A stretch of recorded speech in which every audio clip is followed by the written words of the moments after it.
good evening. Thank you kasi nandito ka today.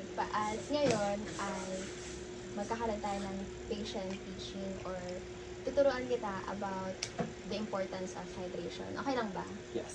Yes. Okay, so to start, pag narinig mo yung word na hydration, ano pumapasok sa isip mo? Ano? Water. Wow, galing. Okay, so hydration is all about giving your body the fluid that it needs to function properly. And alam mo ba na an average adult needs about 6 to 8 glasses of water a day para mag-function na maayos yung body niya? Alam mo yan? No. Alam mo na? Yes, that's good. You can read this infographic poster so you can know more about hydration. So next, magpapakita ko sa iyo ng ilang signs and symptoms when you are dehydrated. Tell me if relate ka na.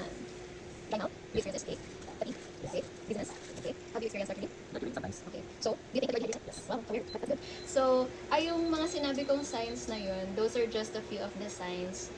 Kasi sinisignal tayo ng katawan natin na you need to do something about this. Kasi this is not normal.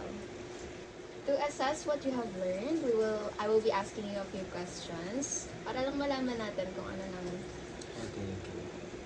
how many glasses of water does an average adult need to function properly? 6 to 8 Good. glasses. Okay. Can you give me 4 signs and symptoms of being dehydrated? Business. Okay. Fatigue.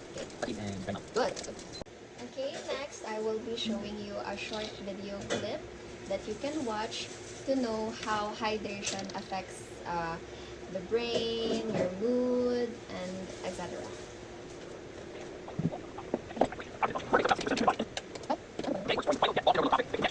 Okay, now that we've finished watching the video, based on it, how do you think water affects our cognitive function?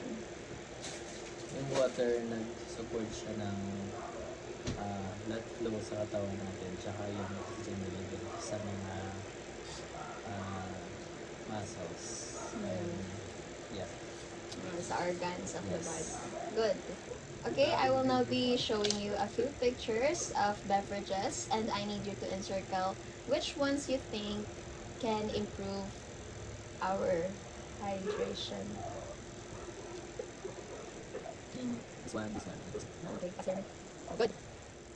For our next activity, I will be giving you a few situations and you will tell me which situations do you think na kailangan mo i-increase yung water intake mo to keep up with the demand of your body.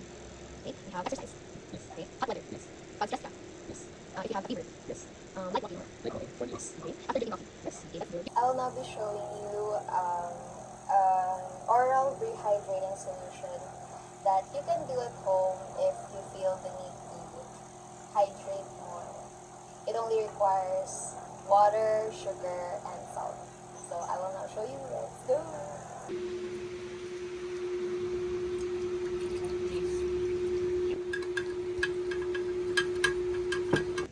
So the solution you made is actually good in times of emergencies. Kasi pwede mo siyang gamitin if you experience vomiting or meron kang diarrhea.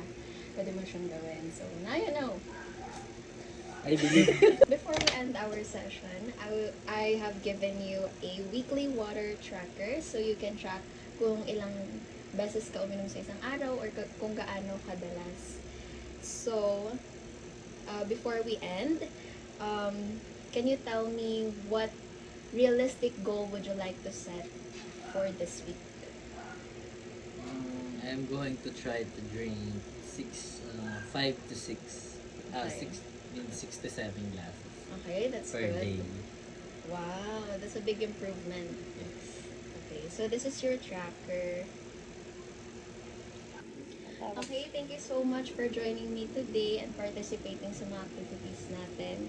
Remember that small changes can make a big difference in our lives, lalo na ang hydration, because we need it to function every day.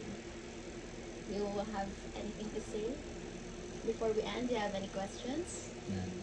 Okay, good. Thank you for joining me. Bye-bye.